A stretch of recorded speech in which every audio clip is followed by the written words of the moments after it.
ঘড়িতে এখন সময় সকাল 9:30।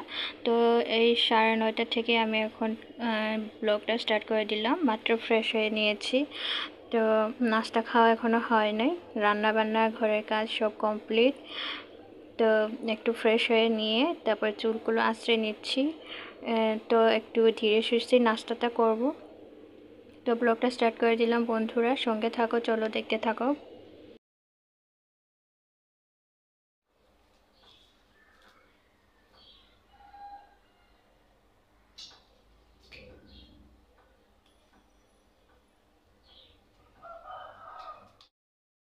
হ্যালো এভরিওয়ান, আশা করি সবাই ভালো আর সুস্থ আছো। আমিও খুব ভালো আছি। তো আজকে সকালবেলা ঘুম থেকে উঠেই যথারীতি আমার রান্নাঘরের কাজ শুরু করে দিয়েছিলাম। রান্নাবান্না শেষ, রান্নাবান্না করে নাস্তা রেডি করে বোরকে খাইয়ে দিলাম। আর বোর চলে গেছে হচ্ছে অফিসে। আর এদিকে বরকে নাস্তা বানিয়েছিলাম। আজকে ইচ্ছা হলো পরোটা বানাই, তো প্রতিদিন তো রুটি বানাই, তো আজকে ইচ্ছে হলো, আমার নিজেরও খেতে ইচ্ছে হলো যে আজকে পরোটা খাই। তো সেই জন্যই পরোটা বানিয়েছি, পরোটা আর ডাল। আর বরকে লাঞ্চও দিয়ে দিয়েছি। তো সকালবেলা তোমাদেরকে যে ব্লগটা শুরু করে মানে দেখাবো, ভিডিও করব, তো সেটা হয়ে ওঠে না। কারণ সকালবেলা বললাম না, তোমরা তো জানোই, যারা আমার রেগুলার ভিউয়ার তোমরা তো জানোই যে সকালে আমার সকালে উঠে রান্নাবান্না করতে হয়, আর সকালে কাজটা ভীষণ চাপের হয়। তো সেক্ষেত্রে আমার ভিডিও শ্যুট করা আর হয়ে ওঠে না। তো যাই হোক বন্ধুরা, আজকে এখন থেকে আমি ভিডিওটা স্টার্ট করে দিলাম। ও হ্যাঁ, তোমাদেরকে তো ওয়েলকাম জানানো হয় নাই। তো হ্যালো বন্ধুরা, তোমাদেরকে আমার এই ছোটো চ্যানেলের পক্ষ থেকে অনেক অনেক অনেক স্বাগতম জানিয়ে আজকে এই নতুন ব্লগটা স্টার্ট করে দিলাম। আশা করি তোমরা পাশে থাকবে, পুরোটা স্কিপ না করে দেখতে থাকো, চলো। আর আমি তো নাস্তা করিনি, তো এখন নাস্তা করে নেব।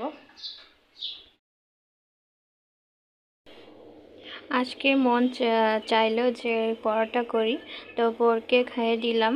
ও খেয়ে দিয়ে চলে গেছে, আর আমি এখন খেতে বসে গেছি। পরোটা বানাতে ইচ্ছে হলো আর খেতেও ইচ্ছে হলো, সেজন্যই বানিয়ে নিয়েছি। আজকে পরোটা, অন্যদিন তো রুটিই খাই, তো আজকে পরোটা খাওয়ার জন্য ইচ্ছে হলো, তাই বানিয়ে নিলাম।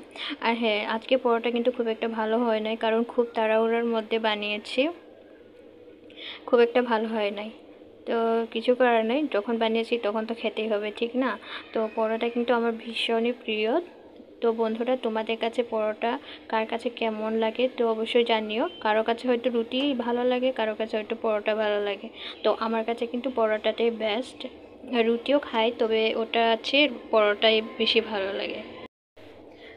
আজকে এত তাড়াহুড়োর মধ্যে পরোটাটা বানিয়েছি যে খুব অল্প সময়ের মধ্যে বানিয়েছি, কারণ এটি বানাতে হলে একটু সময় নিয়ে বানাতে হয়। আর সময় না থাকলে আসলে রুটি বানানোটাই বেস্ট মনে করি। তো এখন থেকে এটাই করব, যদি সময় না থাকে তাহলে রুটি বানিয়ে নেব। পরোটাতে একটু সময় নিয়ে বানাতে হয়, ঠিক না বন্ধুরা? তো চলো দেখতে থাকো। খাওয়ার পরে আর কিছু কাজকর্ম আছে, সেটাই তোমাদের সাথে শেয়ার করব।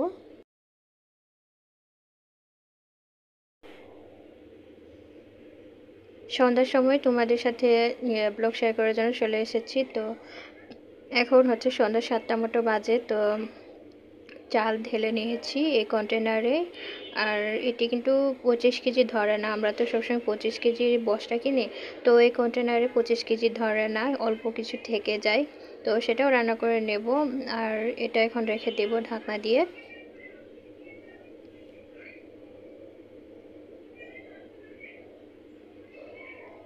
এদিকে এক হাতে ক্যামেরা ধরে আরেক হাতে ধাক্কা দিচ্ছি যে, কিন্তু পারছিলাম না, অনেক কষ্ট লাগছিল এক হাতে ধাক্কা দিতে। তা চলো এখন আরেকটা জিনিস তোমাদেরকে দেখাবো। মামা গিয়েছিল হচ্ছে বাড়িতে, মানে গ্রামের বাড়িতে, তো সেখান থেকে কিছু জিনিস পাঠিয়েছে বড় মায়েরা। তো এই যে দেখো কি কি নিয়ে এসেছে হচ্ছে, এখানে রয়েছে এই ফলটা। তো এই ফলের নাম তোমরা যদি কেউ জেনে থাকো তাহলে অবশ্যই আমাকে কমেন্টে জানিয়ে দিও। আমি কিন্তু এটি বাংলা নাম জানি না, তো আমাদের ভাষায় যে নামে ডাকে সে নামটাই জানি। তো এটি জঙ্গলের ফল, মানে জঙ্গলি ফল আর কি। তো এটি ভীষণই টক, মানে এত টক যে কি বলবো, এটা ভিতরে যে বিচি মতো রয়েছে সেটাই খুলে খায়। তো এটি ভীষণ টক। তো আমি মামাকে বলেছিলাম অনেক আগে যে এই গাছটা কি এখনও আছে নানি বাসায়। তো মামা বললো যে হ্যাঁ আছে, কতদিন ধরে খায় না, এরকম বলেছি। তো বলেছি, ও তো একেবারে এটি নিয়েই চলে এসেছে দেখো। আর এই যে জাম্বুরা দিয়ে দিয়েছে। জাম্বুরা অবশ্যই এবছর মামা কয়েকবার নিয়ে এসেছে বাড়ি থেকে। তো এটি মনে হয় লাঠি দিয়ে পেরেছে, তো সেই জন্যই এখানে কিছু ফাটা দাগ। আর এই জাম্বুরাগুলো কিন্তু খুবই সুস্বাদু, মানে খুবই মিষ্টি খাওয়ার মতো। আমি কিন্তু খুব একটা টক খাই না আর খেতেও পারি না। তো এই জাম্বুরাটা মানে এই বছর আমি অনেক জাম্বুরা খেয়েছি, এমনি কিন্তু আমার জাম্বুরা পছন্দ ছিল না। আর এখানে দেখো এটি হচ্ছে সুপারি, শুকনো সুপারি দিয়ে দিয়েছে। আর রয়েছে হচ্ছে টক পাতা। টক পাতা এটি মাছের সাথে খাওয়া যাবে।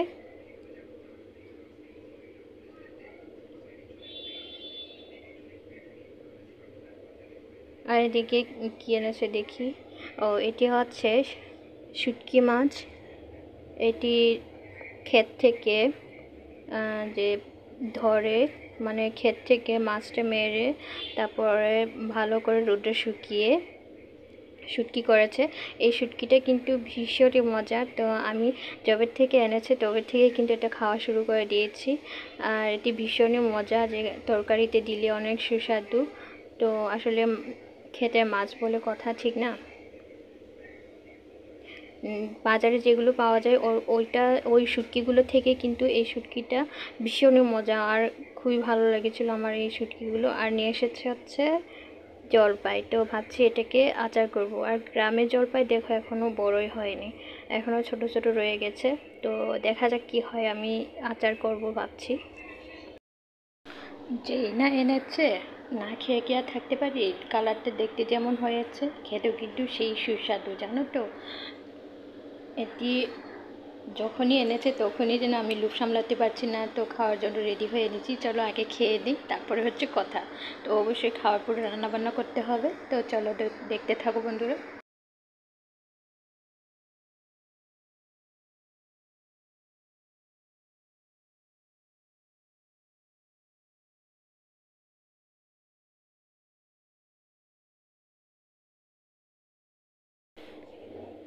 হ্যাঁ বন্ধুরা, তো আমি চলে এসেছি হচ্ছে বাসায়। গিয়েছিলাম কোথায় ঠিক, তো আমি একটু বাইরে গিয়েছিলাম, তো সেখান থেকেই এখন মাত্র বাসায় ফিরলাম। তো এখনও রান্নাবান্না হয় নাই। তো এখন রান্নাবান্না করতে যাব। তো ভাবলাম তোমাদের সাথে একটু দেখা করে আসি। তো এখন তো রান্নাই করব, ঠিক না? চলো তাহলে একেবারে রান্না করে দেখা হচ্ছে তোমাদের সাথে।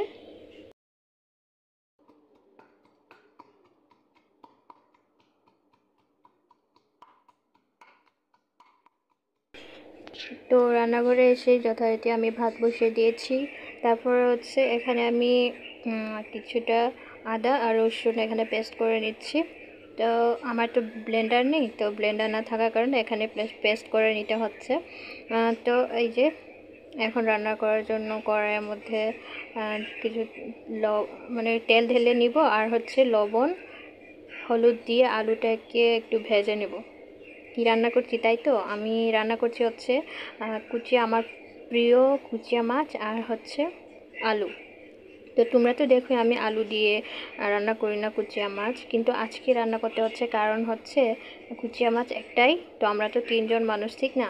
তো সেজন্যই একটু মানে কম আছে কুচিয়া মাছটা, তো সেজন্য আলু দিয়ে রান্না করব। তো সেজন্য এখন ভেজে নিচ্ছি। আর দেখো আলুগুলো কিউব করে কেটে নিয়েছি। তো আজকে ভীষণই প্রিয় খাবার রান্না করছি। তো আজকের ব্লগটা তোমাদের কাছে কেমন লেগেছে অবশ্যই জানিও।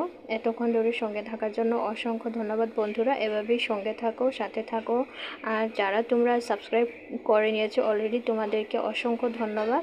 আর যারা তোমরা এখনও সাবস্ক্রাইব করো নাই, নতুন ভিউয়ার্স রয়েছো, তো তোমরা প্লিজ আমার চ্যানেলটা সাবস্ক্রাইব করে নিও।